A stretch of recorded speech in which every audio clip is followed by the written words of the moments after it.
1, 2.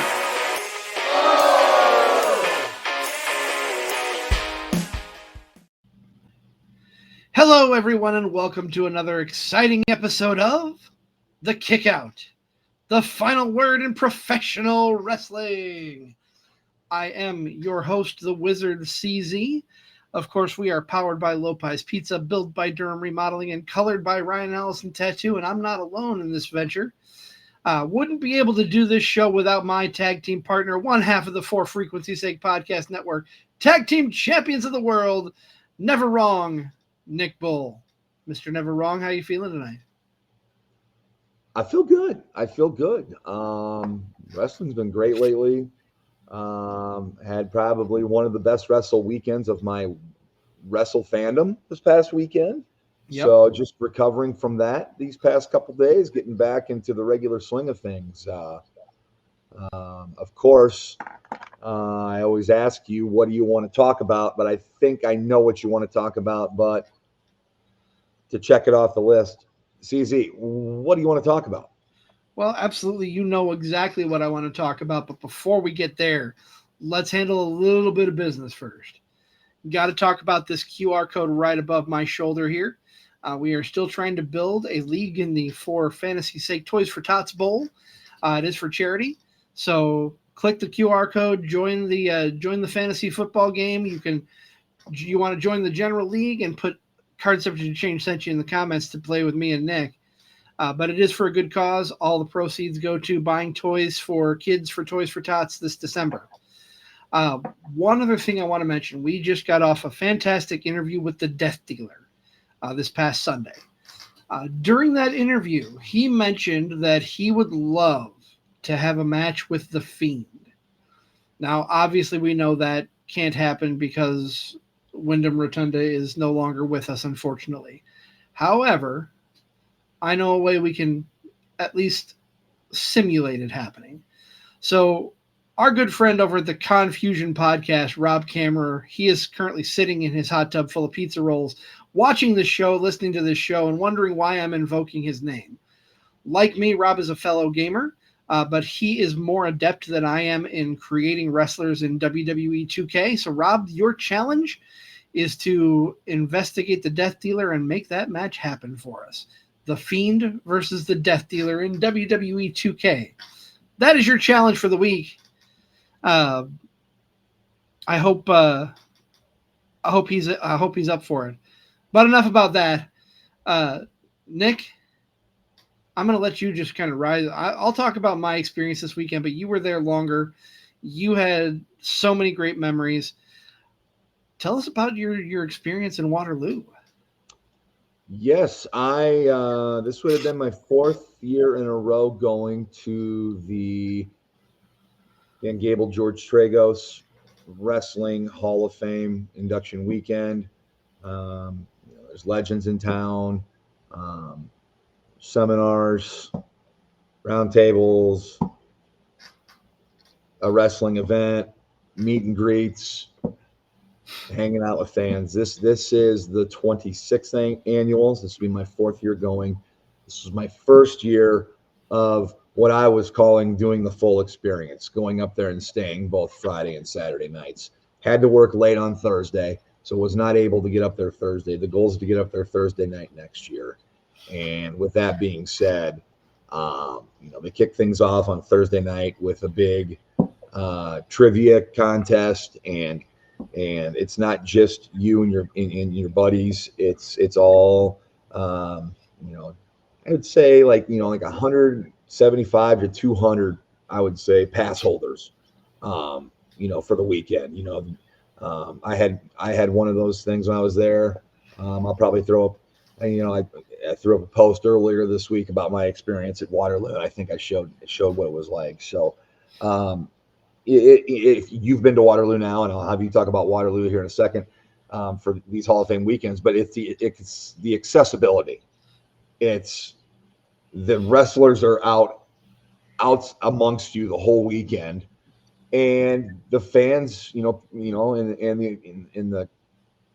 the convention goers don't hound them like it's just kind of like a big community. It's a big fandom. It's just like for Star Trek, they have, Trekkie reunions and everybody has their thing. And if pro wrestling is your thing, and meeting, you know, legends of the past, big time stars who are still relevant on TV and wrestling. And for us, the benefit, you and I living in the Quad Cities area, it was 2 hours and 2 hours and a little bit of change for me Mm-hmm. to go up there. So wonderful weekend. It was my first, like I said, my first time going up, staying Friday night, staying Saturday night, and what a day it was! What a weekend it was! You've met the guys. We call them the All Connecticut Boys. There's a group that comes in um, from Connecticut. Esteemed pro wrestling historian Tom Burke was there again this year. If you don't know who Tom Burke is, no one. He's a wrestling historian that no one has ever said a bad word about. Everyone knows who Tom Burke is, and to see a man in his early 80s hanging out with a bunch of guys in their 30s and 40s, at the hotel bar, and adding to the conversation and hearing his stories that's worth its weight in gold right there. And on top of meeting, who was there this year, JBL was there. Of course, he and Jerry Briscoe um, have a podcast together. They did the podcast from there.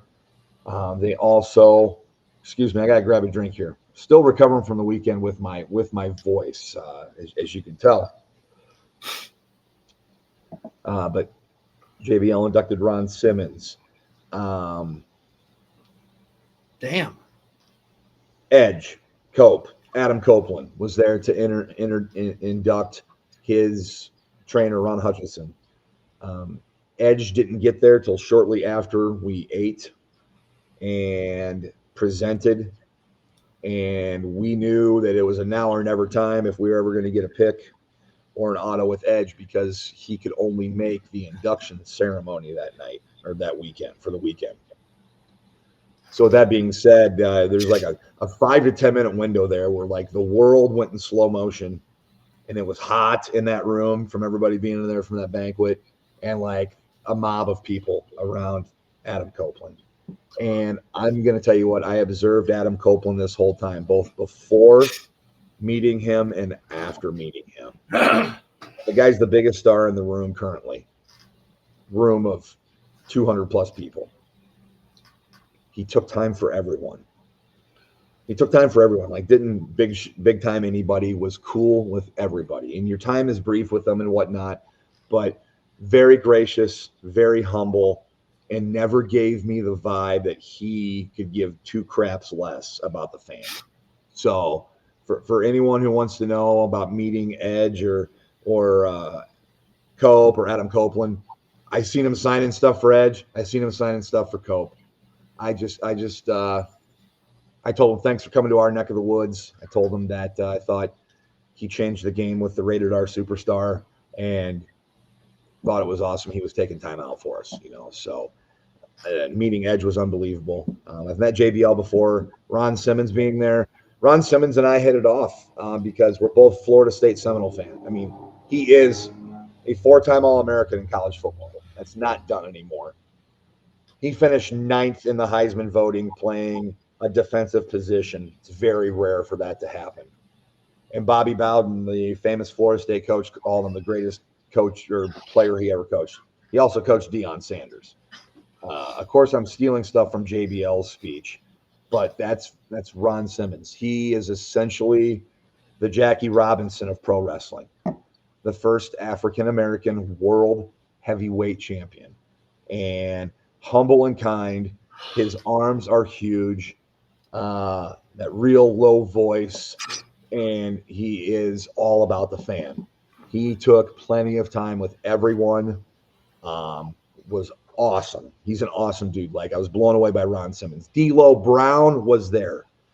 D'Lo didn't induct anybody or wasn't going into the Hall of Fame. He was there in a training role Saturday during the day, we don't get to see this as festival goers or convention goers, but there's a training seminar where the local wrestlers, indie wrestlers, talent come in and get evaluated by, guys who have been there in the business. And D'Lo Brown was there. If I can pause you for a second, sure. You said he wasn't inducting anybody into the Hall of Fame, but I do have it on good authority that he was inducting people into the Nation of Domination. Yes. He would he would clear it with Ron ahead of time, and Ron says, "Sure." So if Ron Simmons says it's okay, then it's okay. But when I got to meet D'Lo and we took our pick, he goes, "Boys, throw him up." Oh, I didn't ask to do it, but when D'Lo says it's okay, it's okay. It was a record day for the Nation of Domination. Never have I ever seen so many white people get enlisted into the Nation of Domination. It was we got to chuckle about that at the convention. But meeting D'Lo Brown was awesome. I kind of piggybacked off a fan story that was like 12 people ahead of me. I heard him talking about SummerSlam '98 in his match with Jeff Jarrett that opens the show. And I just wanted to say, dude, I love the European title. I love what you did with it. Intercontinental champion, both those belts. You were from a different town in Europe every week. It was awesome. Loved it. I said, I heard you talking about '98 SummerSlam with Jarrett. I'm with another fan. I said, dude, that's one of my all-time favorite pay-per-views. And that match is phenomenal. And he's like, I think it's the best match of my career or on that run. And was just ever gracious, very soft-spoken, and dude was very engaging with the fans. I could go on and on and on and on and on. I met Alundra Blaze before. She Blaze, Medusa. Please do so, dude. She's great with the fans. I'm going to tell you my big surprise of the weekend because I'd never met him before. And you always go into things with preconceived notions, CZ. You always do. Don't want to call it prejudice because I never met the guy, so I don't want to judge him. But you got these preconceived notions on how somebody's going to be. Well, let me tell you, that's a bunch of crap because I was blown away by Eric Bischoff. Eric Bischoff is a cool-ass dude. Amongst the people all weekend, engaging with everybody, and took time for everyone. And he didn't charge for pictures or autographs all weekend. And as a convention goer, that's a big thing. You kind of like budget for who you want to see and who you want to meet. He took time for everyone, told stories. Yes, I'll tell this story. This shows you how big of an effing mark I am. Right before we got to meet Bischoff, I was in line with Kyle, our friend Kyle from Minnesota, and then Tom, brother of Don, the Fabulous Feldman brothers. We were standing there getting ready to interact and talk with Bischoff. And he's like, fellas, I'll be right back. Thank you for your patience. I got to run to the restroom. And I kind of said to Kyle and Tom, I said, this is a huge opportunity here to do this. And they're like, what are you talking about, dude? What are you talking about? I'm like, when he gets close enough, I'm going to belt out his WWE theme. I go, this is the chance. I go, will I look like a booger eater? Probably. Because you are. But hey, yes. Did I have a booger eater black t-shirt on? Yes. It was a Taker shirt. So, and got some compliments for it. That was very nice. But as soon as he got, within 15, 20 feet of us, he's like, all right, guys. And then I busted out the, I'm back, boom, and better than ever. And he just started laughing. I said, hey, I don't care. I had to. The moment presented itself. He goes, I get you, man. I get you. It's all about timing. So it was really cool. I asked him, I said, hey, and thanked him for everything and thanked him for being there and congratulated him. And I asked, what's the one show you want to be remembered for? Maybe not the greatest show, the one show you want to be remembered for. And he said, Sold Out. I was going to say that had to be it. It was. And he got to talking about, all these stars that come in limos and nice cars, right? In wrestling. We wanted something bigger that sent a message. So they got garbage trucks and municipal trucks, and they shot that scene at midnight the night before, and it was cold. The streets were empty. He goes, but it was so weird out. It was cool. We were in the moment, and just talked about how much fun that pay-per-view was putting together. And yeah, Bischoff was great. So if anybody's out there that's never had a chance to meet Bischoff, and you get the chance to, please do so. He is very, very cool, and down to earth. Also met. I had met him before, but never got a pic taken with him. Had some great interactions with a performer on the WrestleMania 3 roster, one half of the Killer Bees, B. Brian Blair. He was very cool, very generous with his time, an all-around great guy. He was eating lunch the same time that you and I and Kyle were at the Chinese restaurant while you were in Waterloo. But the best part, it's awesome meeting all these guys. Don't get me wrong. And meeting Edge was a big one for me, probably a top 4 one for me. It's hanging out with the other wrestling fans from around the country. I think a picture was posted of myself and Reggie Harp, who is known at these fan conventions. Everybody knows who Reggie Harp is. He's from the Carolinas. He's Mr. 605. And he carries around the Mr. 605 television championship that was presented to him at a convention. So he's a cool dude. He's from the Carolinas. Of course, friends from Connecticut we made. Tom Burke, who lives up there in the Northeast. And just guys from all over. Joyce Poston, talked with her, the author of a book about her fan. Dude, she is the sweetest lady. And she was so excited when I was talking to her at the convention. I just wanted to tell her how much I loved her book. And I told her it felt like a love letter to Quad City wrestling history. And her face lit up. She's like, you know what? I didn't think about it like that. And she's like, I'm glad you were there. I'm like, I'm jealous because this all happened before I was really around. And she's like, I wish you were there too. You would have loved it, So she is going to be great when she comes on. And you are going to love that book if you haven't started it already, CZ. I don't know where you're 2 pages in your process. Dude, it flies by. It is so good. So it's meeting people like that, fans who just love it like you do and stuff. Of course, Gerald Briscoe, big part of it. Wes Briscoe's there. Boogeyman was there. Just so many wrestlers, such a time.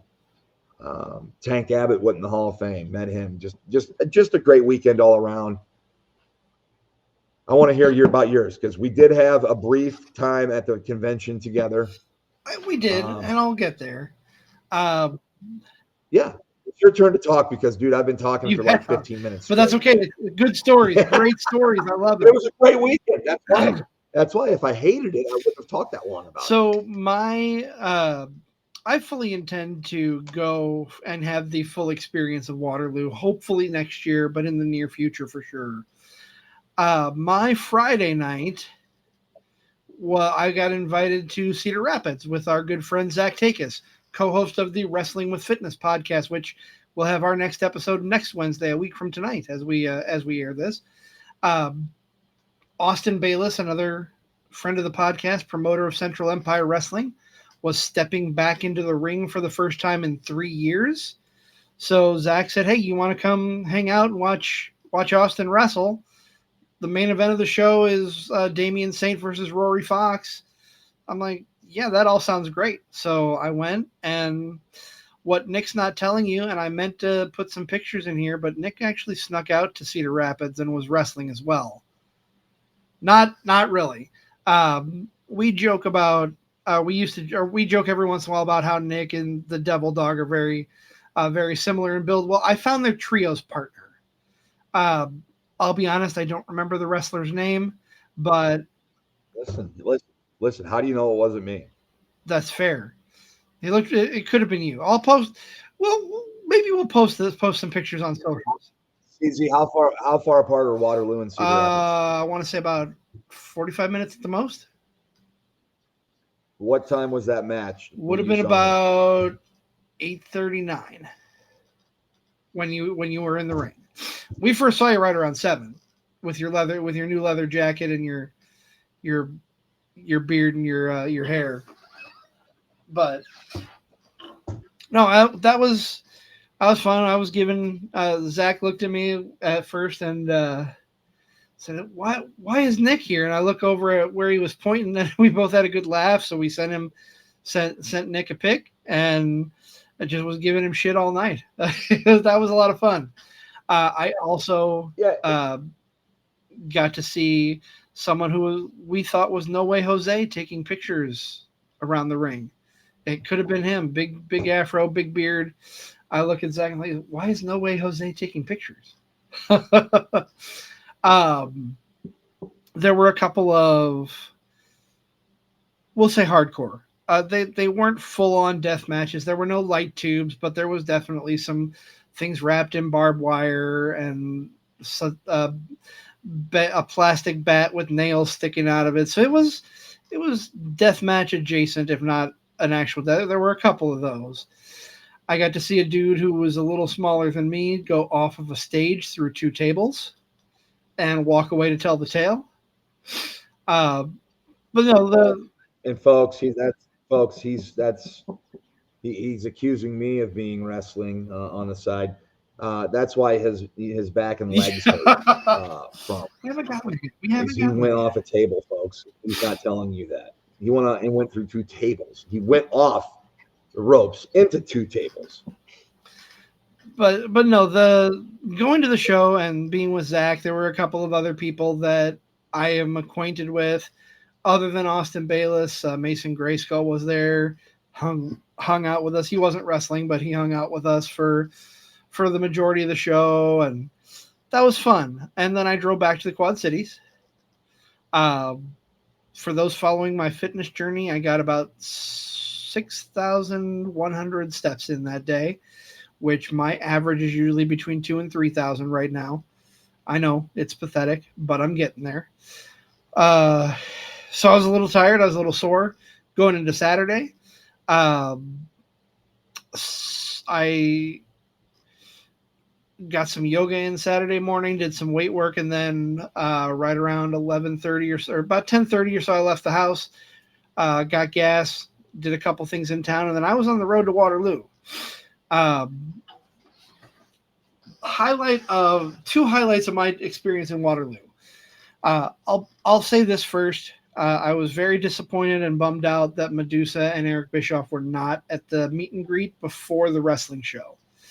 They were the 2 people that were top of my list that I wanted to see and get a picture with, particularly Eric Bischoff, but I still got to have a really cool experience with Eric Bischoff going to his seminar talking about Bash at the Beach 96. I was very happy that I was able to get to that and be a part of that, even though I didn't get a chance to actually meet Eric. Truth be told, I probably could have pulled him aside at one point, and I'm sure he would have been more than happy to take a picture with me and talk for a minute, but I was a bit of a chicken. His star power was a little higher than I wanted to bug him sitting at a bar. We'll put it that way. But the seeing his seminar, that was a big highlight.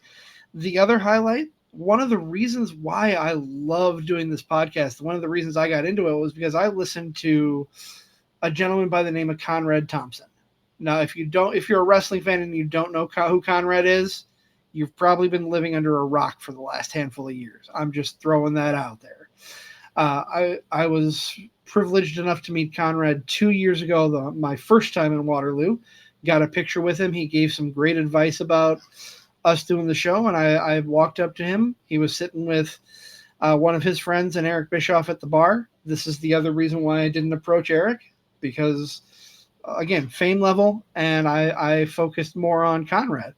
Walked up to him. I said, "Hey, I'm sorry to bother you and interrupt you. We met a couple years ago here, and I wanted to say thank you for the advice you gave me for the podcast. and I wanted to see if I can get an updated picture with you. And that's my profile picture right now on Facebook. So he was very Go check it out. It was very cool. Conrad's a very good dude, very down to earth.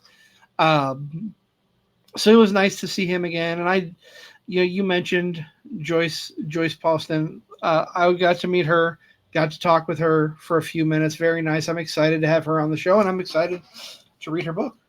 That's going to be excellent. Like you said, though, it's the camaraderie, the other wrestling fans that really make it. So not just fans, but people who, we've become close with a lot of workers, whether they're wrestlers, whether they're doing ring announcing, promoting, what have you. So I got to talk with a couple of people that we've had on the show, a couple of people who we've had on Wrestling with Fitness. I talked to Bryce Jordan, who's the most recent guest last month on Wrestling with Fitness. It's cool. He was excited to say hi and hear what I've been doing fitness wise. But got to talk with Big Ace over from the 2 Count podcast, also the ring announcer for Absolute Pro Wrestling. Ran into Big Ace this he weekend. Introduced me to you know what else happened this weekend? Your co-host on the Wrestling with Fitness got a new nickname. That's right. Is this when we debut it, or I haven't told him yet? I have not had the chance. It was in the back of my mind. My buddy Kyle, and your buddy Kyle too, we hung out this weekend, and it just rolls right off the tongue. Zach Takis is now the Undertakis. I love it. I hope he likes it, and it's not a knock, dude. I love Taker, and I love Zach Takis, but man, he's got to be the under. I agree. But no, it was fantastic. I had a lot of fun, and I hope usually these episodes that kick out, we go 10, 15 minutes. Nick and I have been rambling for almost 30. If that shows you anything, it shows you our love for everything professional wrestling and all the friends and fans we've met, all the friends and people we've met during the business of this podcast in professional wrestling, etc. That being said, before we close things out, do want to mention 2 things. First of all, Nick, a week from tomorrow, as this airs, it's our 3rd birthday. Well, not officially. The official birthday is August 1st, but we're celebrating a day early. I don't know about you, Nick, but I'm pretty excited to be at Kavanaugh's. We're going to have people gathering around 6:30, 7 o'clock, give or take. We're going to do a live broadcast with a couple of friends. I'm hoping that Timothy Regal will make it. I'm hoping that Joe Winkle will make it and be a part of our broadcast. That'll replace our regular panel show for SummerSlam. That's probably what we're going to be talking about the most, other than the birthday. But I'm going to put Nick through a cake because it's a wrestling event.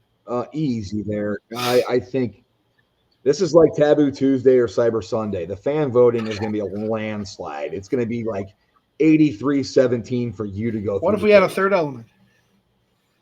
What if we added the tribal chief, All Ego DJ Jarvis? Oh, that's a game changer. That completely changes things.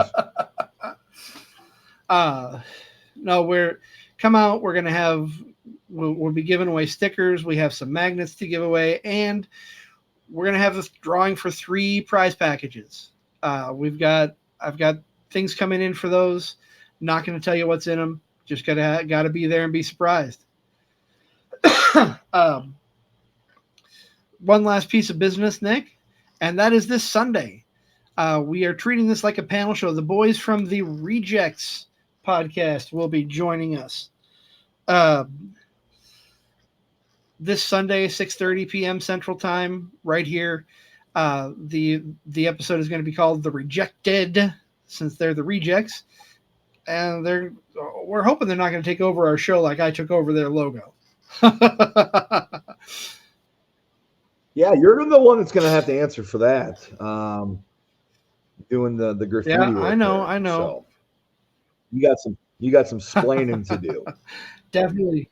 But wow, we have went over here. This is like the longest episode I think in kick out history, and its brief little run here. Hey, so we're making history just like gonna AEW wrap did it a up. couple weeks ago, right?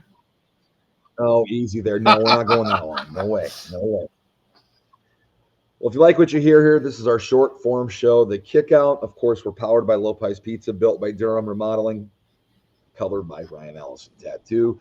Our long form show, the Card Subject Change, the podcast by the fan for the fan, recorded around 6:30 on Sundays. If there's a time change, we let you guys know. But like, follow, share, subscribe. Hit us up on socials, talk wrestling. Like what you hear here. Got a question, hit us up. We're always willing to talk wrestling, always looking to talk wrestling, and can't wait for the next show. For the Wizard CZ, I am Never Wrong Nick Bull. This has been the Kickout, the final word in professional wrestling.